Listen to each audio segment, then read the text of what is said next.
नमस्कार दोस्तों, कैसे हैं आप सभी। आज की कहानी का शीर्षक है अपना घर। सुमित, मैं पंकज को लेकर 16 जनवरी की रात को शताब्दी एक्सप्रेस से रवाना हो रही हूं। दोपहर तक भोपाल पहुंच जाऊंगी। फ़ोन पर रमा की आवाज़ सुनकर सुमित समझ गया था कि रमा अपने आंसू रोक नहीं पा रही है। अगर अकेले आने में परेशानी हो तो मैं तुम्हें लेने दिल्ली आऊं। सुमित का स्वर भी भीगा हुआ था। घर छोड़कर मैं गई थी, वापस भी मैं ही आऊंगी। बोलते बोलते आखिरकार रमा रो पड़ी। फ़ोन रखते ही सुमित ने नौकर से कहा, भाई परसों तुम्हारी मैम साहब आने वाली है। घर बहुत ज़्यादा ही अस्त व्यस्त हो गया है। सारा सामान सहेज कर रख दो, वरना तुम्हारे साथ साथ मेरी भी सामत आ जाएगी। उत्साहपूर्वक नौकर को समझाते समझाते सुमित मुस्कुरा दिया। पिछले 5 महीनों से वह निरुत्साहित होकर एकाकी जीवन व्यतीत कर रहा था। पत्नी वापस आ रही है, इस खबर से सुमित खुश तो था, पर उसे हैरत भी हो रही थी। जिस तरह रमा नाराज होकर मायके चली गई थी, सुमित को आशा ही नहीं था कि वह स्वेच्छापूर्ण घर लौटेगी। उसके शब्द अभी भी सुमित के दिलो दिमाग में गूंज रहे थे। दिल्ली जैसे शहर में पापा का इतना बड़ा नर्सिंग होम है। पापा के बाद नर्सिंग होम हम दोनों को ही चलाना है। पापा के सपनों को साकार करना है। उनका बेटा नहीं है तो क्या तुम उनके बेटे की जिम्मेदारी नहीं निभा सकते? तुम तो बस अपनी सरकारी नौकरी से ही चिपके रहना चाहते हो। रमा झुंझला गई थी। मैं तुम्हारे पापा को अपने पिता समान ही आदर देता हूँ। उनकी सेवा के लिए हमेशा तैयार भी हूँ, पर डिग्री लेते समय मैंने शपथ ली थी कि आम आदमी का इलाज करना ही मेरा मुख्य लक्ष्य होगा। बाबूजी माँ की कैंसर की बीमारी का इलाज इसलिए नहीं करवा पाए क्योंकि उनके सामने आर्थिक समस्याएं थी। दफ्तर में बाबू थे, वे पैसे की कमी के कारण वे माँ को बचा न सके। उन्होंने घोर यंत्रणा भोगी। वजीफ़ों की बदौलत मैं पढ़ सका। मुझसे यह उम्मीद मत करो कि प्राइवेट नर्सिंग होम में इलाज के नाम पर जो लूट खसोट होती है उसमें मैं शामिल हूँ। सुमित ने अपना निर्णय नहीं बदला था। अफसोस की बात है कि सुमित जैसा पढ़ा लिखा डॉक्टर अभी तक प्रोफेशनल नहीं बन पाया। सेवा भावना, आश्चर्य होता है कि यह मैच्योर आदमी खोखले आदर्शों में विश्वास रखता है। सुमित के ससुर देवेंद्र खन्ना दामाद के निर्णय से निराश हो गए थे। दिल्ली के पॉश इलाके में जब उन्होंने खन्ना नर्सिंग होम की नींव डाली तो सोच लिया था कि न केवल बिटिया को डॉक्टर बनाएंगे बल्कि उसकी शादी भी किसी डॉक्टर से ही करेंगे। उनका कोई बेटा नहीं है तो क्या हुआ, उनके बाद बेटी दामाद नर्सिंग होम चलाएंगे।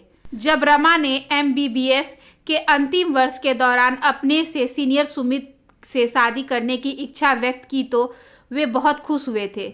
उन्हें लगा उनका सपना साकार हो जाएगा, लेकिन सुमित ससुर जी की सोच पर खरे नहीं उतरे।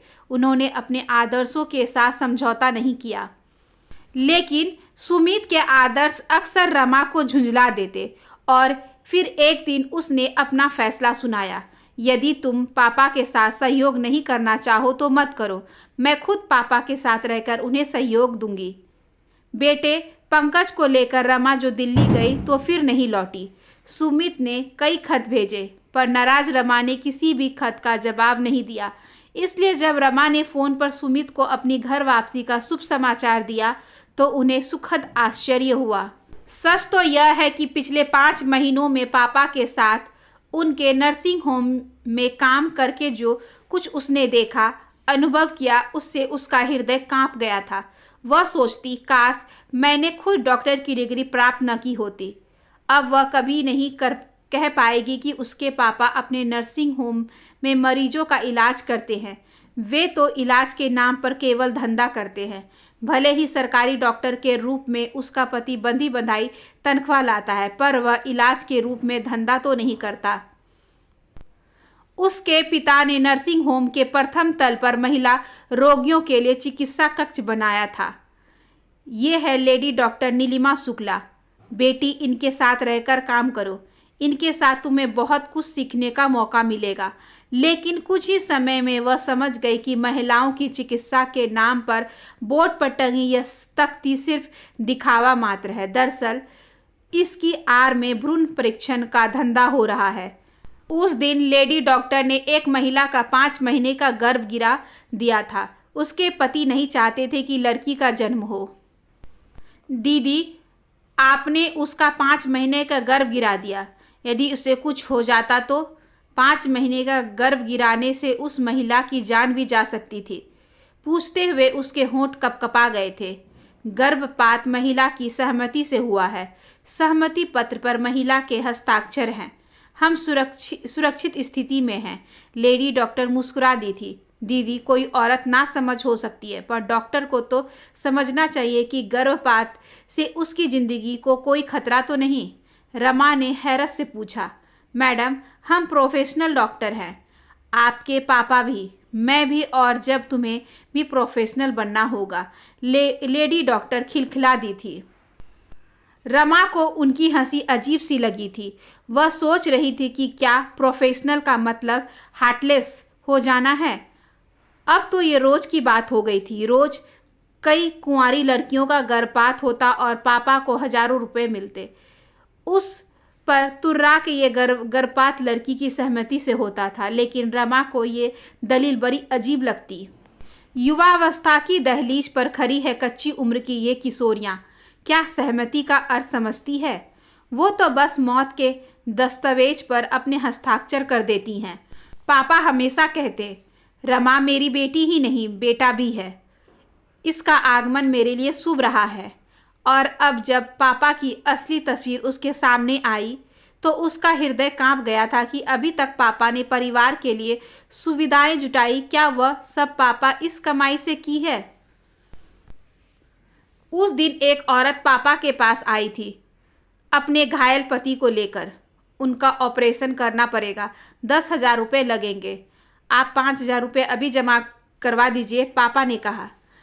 आप मेरे पति को दाखिल करके उनका ऑपरेशन कर दीजिए। मैं कल दफ्तर से लोन लेकर पैसे की व्यवस्था कर दूंगी। वह गिड़गिड़ा रही थी। रुपए आपको अभी जमा करवाने होंगे। पापा की आवाज़ में बेरुखी थी और वह निराश औरत अपना मंगलसूत्र गिरवी रखकर पैसे लाई थी। उसने पापा को हमेशा अपना माना, लेकिन जब पापा की पैसे पाने की ऐसी हवस देखी तो उसके हृदय को चोट पहुंची। पापा जो कर रहे हैं वह ठीक नहीं है। यह सब गैर कानूनी है। आप उन्हें समझाइए, उसने माँ से कहा था। बेटी, आज के इस युग में संत बनकर नहीं जिया जा सकता। पैसा और स्टेटस पाने के लिए यह सब करना ही पड़ता है। इस महानगर में नर्सिंग होम खोलना व चलाना आसान काम नहीं है। तुम्हारे पापा जो कर रहे हैं ठीक कर रहे हैं। माँ उसे बदली हुई नजर आ रही थी। वह हैरान थी कि क्या ये वही माँ है जिन्होंने उसे सादे जीवन और उच्च विचार की शिक्षा दी थी। बचपन से उसने तोता पाल रखा था। एक दिन तोते को चोट लग गई थी और खून बहने लगा तो माँ रोने लगी थी। जिस माँ की आंखें पक्षी को घायल देखकर भर आती थी, आज वह कितनी बदल गई है। उनके पति के नर्सिंग होम में कन्याओं के भ्रूण नष्ट होते हैं और वे इस पाप की कमाई को घर में आने वाली लक्ष्मी का नाम देती हैं। वह सोचने लगी, सुख सुविधाओं और पैसों की चाह इंसान को कितना बदल देती है। सुविधा भोगी जीवन जीने का आदि इंसान क्या कितना पाषाण हृदय हो जाता है। तभी तो माँ हर महीने मंदिरों में भेंट चढ़ाती है। इस पाप की कमाई से भरपूर पैसा घर में आ जरूर रहा है, पर इस पाप की कमाई में यदि बरकत होती तो फिर माँ डायबिटीज़ के कारण मीठा खाने के लिए क्यों तरसती? पापा को 2 बार हार्ट अटैक क्यों आता? उसका पति बंदी बंधाई तनख्वाह लाता है, पर चैन की नींद सो तो पाता है। गरीबों का इलाज करके दुआएं लेता है, पापा की तरफ बद्दुआएं तो नहीं लेता। अब उसका यहाँ मन नहीं लग रहा था।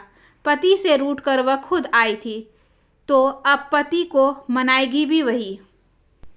पापा बहुत नाराज हुए थे। दामाद जी तो नर्सिंग होम चलाने में मेरी सहायता नहीं करना चाहते और तुम भी मुझे छोड़कर जाना चाहती हो। पर अब उसका मायके से मोह भंग हो गया था। उसे समझ में आ गया था कि उसके सीधे सच्चे भावुक पति का घर ही उसका अपना घर है। अब वह जल्दी से जल्दी अपने घर पहुंचने को आतुर थी। आशा करती हूँ कि आज की ये छोटी सी कहानी आपको अच्छी लगी होगी। अगर अच्छी लगी हो तो please like, share and subscribe करें हमारे चैनल को। ज़्यादा से ज़्यादा शेयर करें और बेल आइकन को ज़रूर प्रेस कर लें ताकि अगली वीडियोज़ की नोटिफिकेशन आपके पास सबसे पहले पहुँचे। धन्यवाद।